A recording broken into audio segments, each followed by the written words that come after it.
We're seeing new videos this morning of a soccer team trapped in a cave in Thailand. They've been there since June 23rd. An Australian newspaper has been told that rescue efforts could start as early as tomorrow. CBS's Laura Podesta has details on how the kids appear to be doing and the latest efforts to get them out.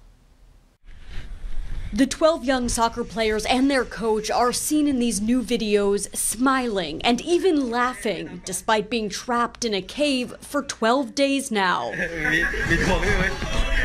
Most are huddled together wearing foil thermal blankets. The boys introduce themselves and say they're in good health. A Navy SEAL can be seen treating minor cuts on their legs and feet with ointment. Others are off to the side, sleeping.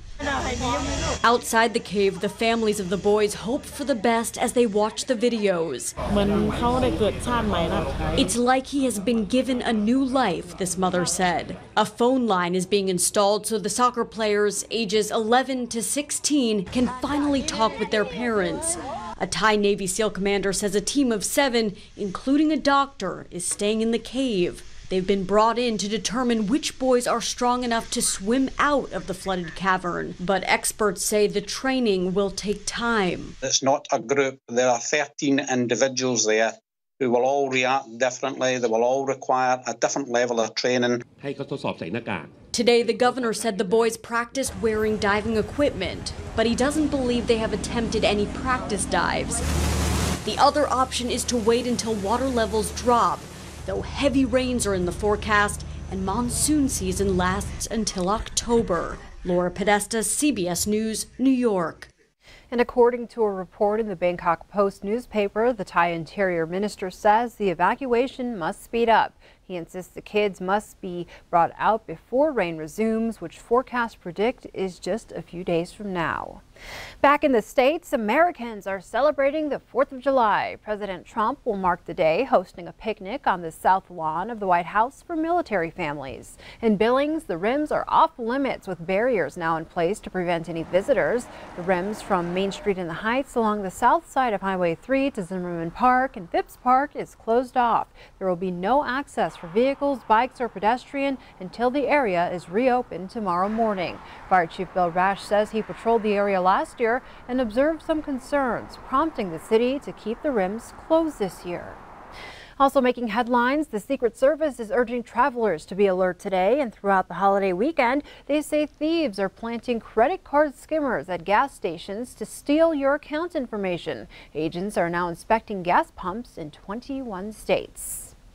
In court news, the North Carolina transient accused of carjacking and killing a former Bighorn County sheriff last month pleads not guilty, and his bond is now $2 million. That's up from the $1 million set at his first court hearing. Donald Gray Jr. entered his plea in Yellowstone County District Court by video yesterday. He was arrested in Billings following the June 10th death of former Sheriff William Joy. Court documents state Gray stabbed the 81-year-old man to death after an attempted carjacking at a Billings post office and left his body in a middle school parking lot. Gray is also suspected of killing a 59-year-old North Carolina woman. The woman, Tamara Gibson, was reported missing in late May. Her body was found in Kansas and her car was found burned in Laramie, Wyoming on June 1st. Meanwhile, more room, more safety, and a new outlook for the Yellowstone County Jail. The facility hosted an open house Tuesday of the recently constructed women's unit. Q2's Zoe Zandora took a tour and gives us a look inside. In 2012, the facility booked over 10,000 people into the original jail, and in 2013, the number didn't seem to be going down, and the city knew they had to do something with the jail capacity. Right now, we have some people that we're not putting in jail that probably should be put in jail, just basically because of the space. You know, when we get up close to 500 people in the existing 286-bed jail, there are some people that we have to turn around. From 10,000 people booked back in 2012 to 6,700 today shows the conscious effort the city has made to keep those out who don't belong in jail and those in who do. One of the problems the department faced is the increase in the number of women that were being incarcerated. When I was working patrol, and then when I was eventually assigned to the Marshals Task Force, I was coming in here every day, into the existing unit every day, and I just saw people in the intake units and in the booking area and stuff, just how how busy it was and how crowded it was, and just sometimes the look on the staff's face about, oh, you're bringing in another one, that type of stuff. And where were we going to put them? And especially the women, because we were seeing more and more of that. The new addition to the Yellowstone County Detention Facility is designed to hold 148 people, from state to federal inmates. The expansion will allow women to be classified and housed in either maximum, medium, or low security units. If you have a real serious offender that can't be around other people, or maybe it's a keep separate because they have a commonality in a case, a criminal case or something, they can't be in contact with each other, we wouldn't allow us to have somebody out of their cell without having everybody else locked up. So that's why we use the design that we did, a classification design like this. In Billings, Zoe Zandora, MTN News. And Zoe tells us Sheriff Linder expects inmates to move into the new space within the next few weeks. Planning and preparations are in full swing in Great Falls for the president's scheduled visit tomorrow. The Cascade County Sheriff released more details about the event. MTN's Margaret DeMarco reports. When the last employee leaves the Montana Expo Park Tuesday night, these gates will be locked until 10:30 on July 5th. There's many moving parts to this whole thing. Cascade County Sheriff Bob Edwards held a press conference Tuesday morning to go over what people should expect for President Donald Trump's visit. We have the entire fairgrounds to worry about in the Expo Park. The Secret Service is in control of the Four Seasons Arena. When the gates reopen, the public will be able to enter the park through two of the gates on 3rd Street Northwest and one gate on 6th Street Northwest.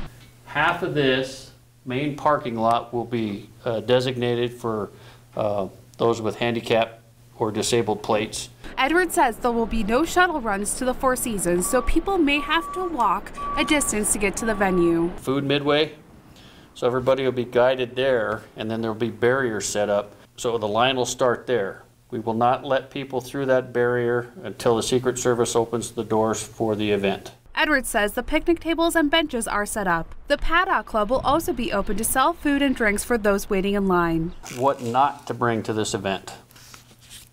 Of course, weapons of any kind are not allowed. Guns, knives, nothing sharp. Pepper sprays. Lawn chairs or coolers are not allowed while you are waiting in line. Also, do not bring alcohol to the event. You're going to see a very strong law enforcement presence. I want people to expect long lines. There's a high potential that they'll see demonstrators. Like I said, let them protest it peacefully. Edwards says any disorderly conduct will not be tolerated and those people will be removed and they could possibly be arrested. Edwards says they're expecting 6,000 people to attend the event, so he is asking people to please be patient as they wait to get inside. In Great Falls, Margaret DeMarco, MTN News. President Trump will speak in Great Falls Thursday afternoon. Our MTN team will bring you live coverage on air and online from 3:30 through your 5:30 news. On to campaign news. Two of America's largest tobacco companies have already put more than $850,000 into defeating a Montana ballot measure that would raise state tobacco taxes. Altria Client Services, formerly known as Philip Morris and Reynolds American, reported their initial spending this week against Initiative 185. If passed, I-185 would raise state taxes on cigarettes by $2 a pack. The measure would also permanently extend Montana's Medicaid expansion program, which provides government-funded health coverage to 96,000 low-income Montanans. I-185 has yet to officially qualify for the ballot, but its supporters appear to have submitted the minimum number of signatures. Altria and Reynolds have spent about $854,000 so far, including money on consultants, focus groups, and research. Spending on the pro-I-185 side hasn't been cheap either. So far, proponents have raised and spent $932,000, mostly to get the measure qualified for the ballot. Montana hospitals and a coalition of healthcare, labor, and low-income groups are behind the measure. A proposed initiative to stop transgender people from using certain public restrooms or locker rooms in Montana will not make the November ballot. Supporters of Initiative 183 say they fell well short of the necessary number of voter signatures. The initiative would have required public restrooms and locker rooms to be used by people of only one sex. It also defines sex or gender as a person's biological sex at the time of birth. Jeff Laszloffy of the Montana Family Foundation says the pro-I-183 effort was harmed by a state Supreme Court ruling last fall that forced supporters to abandon thousands of signatures they had gathered and start over. But he also says he believes transgender locker room access will be more clearly defined by the U.S. Supreme Court within the next year or so. Opponents, including the American Civil Liberties Union, said the measure sought to punish Montana's transgender community by denying them access to public facilities. Well, the 4th of July means celebration for some, but for others it means suffocation and breathing problems, especially for those with asthma. MTM's Emma Hamilton spoke with a doctor about how you can breathe easier over the holiday. Fireworks fill the sky with beautiful color, but the smoke that comes after the show can potentially be dangerous to your lungs. The smoke that can come off, the fumes, the particulate matter within the smoke is especially harmful for people with asthma or COPD. If you know you have asthma, one of the best ways to be prepared for any breathing problems with fireworks is to have your inhaler on hand with you. Even if you don't have asthma, it's something to look out for. People who don't have asthma, it can trigger cough, increased phlegm in the lungs or mucus, wheezing, and chest tightness. There are a few simple things you can do to alleviate these symptoms if they occur. Find some place where there's some fresh air, get some fresh air, get away from the smoke, drink plenty of water, but if the symptoms continue, then to seek care from your doctor or the emergency room. You can also prevent breathing difficulties associated with fireworks. The thing is, if you can stay upwind, if that's possible, from the fireworks or such as a campfire, that can be helpful. In Bozeman, Emma Hamilton, MTN News.